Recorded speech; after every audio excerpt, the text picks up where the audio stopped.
All right, so the new update to the deep desert and assault ornithopters just dropped, and so far I'm liking the changes. Titanium and Stravidium nodes are littered throughout the map, all the way even in the A sector in the PvE zone. I built a base in the E row like I usually do right before the update, and I look outside and there's Titanium and Stravidium nodes right outside my base.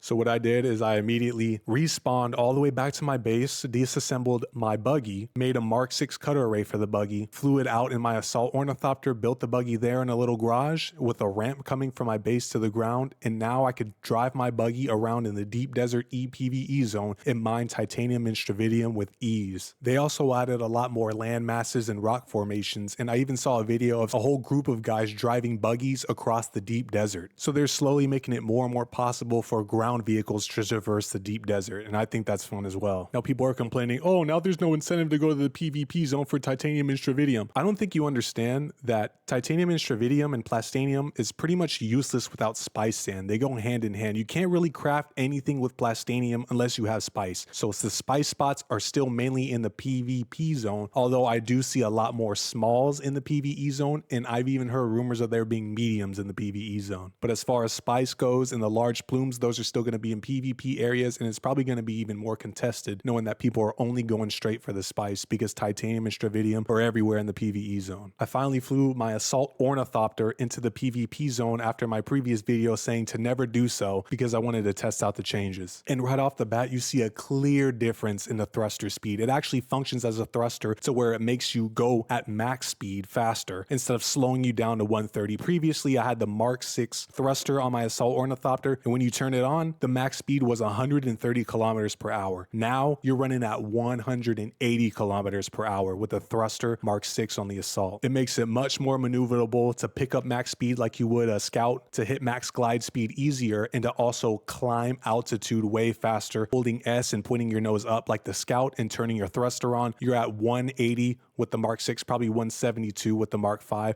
and it's much easier to traverse and gain altitude in the assault. And another really good tip I found when taking off with the assault ornithopter that makes it better than even the scout with storage is when you start your engine, hold spacebar and then turn on your thruster with Q, you're climbing altitude at 180 kilometers per hour with the Mark 6 assault. And if you have the Mark 5, you're probably climbing, holding spacebar and turning on the thruster at 172 kilometers per hour. That's faster than a scout with a storage can even gain altitude vertically. On a Thursday night, I saw a medium spice plume right outside my base in the PvP zone, so I flew my assault ornithopter there and I had it all to myself. The worm changes have also happened this patch to where the worms are supposed to come out more frequently and be more aggressive. Using the same strategy I had for my previous video about never summoning the worm still applies here, and I was using the assault. You compact about 3 to 4 times, pick up the spice sand, fly into the air, then land on another spot on the spice spot, and the worm never comes. You could literally repeat that. The worm never showed up until another friendly player came and was mining spice sand with me, and then the worm eventually showed up, but it didn't seem to be more aggressive or any faster or buggier than it was previously. So mining spice sands really isn't that big of a deal still. I was able to get a full assault load of spice, flew back to my base without a hitch. I went back to get some more, and this was a Thursday night, and then I see 2 assault ornithopters mining there, so I decided to just give it up. But I did see 2 small spice plumes, which I decided to get those instead. So feel free to disregard my advice about not taking the assault into the PvP zone. I think it functions great as an alternative to a scout, and sometimes even better, especially holding spacebar and turning the thruster on to gain altitude from the ground. A problem I can see though in the new meta is being assault ornithopters with rockets, considering the assault ornithopters are way more maneuverable with the thrusters and you can have a rocket pod on them. So you have an assault ornithopter with more health, a thruster that goes as fast as a Mark 5 scout or a Mark 6 scout with rockets. I could definitely see that being the new meta in PvP, but we'll have to see. So this week in the DD, I think you guys should beef up your bases. I built a little large hangar at the top with a penta shield so that I could fly my assault ornithopter in and out with a hatch that goes to the bottom of my base where I have a garage with a buggy in it with a ramp built down to the floor. So I recommend when you guys are building your deep desert bases this week, bring the assault ornithopter, disassemble a buggy with a Mark 6 cutter array, assemble it inside your base, pick a good island with some nodes on it in the PvE zone, and now you have everything ready to go to get as much resources as you can. As far as a content update goes, nothing has happened yet, but this is a perfect time to get into the deep desert for the first time to get a bunch of resources so that you're ready for whenever that comes. I have everything tier 6 and I'm still having fun. There's a testing station video if you want to learn how to get Plastanium dust as a solo. In my previous video, this week is dropping the Regis triple shot rifle, which is a really good gun, and you definitely want to run that chest, see if you could find some randoms to join you. Full guide, previous video like I stated. And if you haven't been to the deep desert yet, now's your chance to check it out. It's definitely a lot more PvE friendly and solo friendly, so don't be scared, get out there, mine, make sure to subscribe, and I'm out.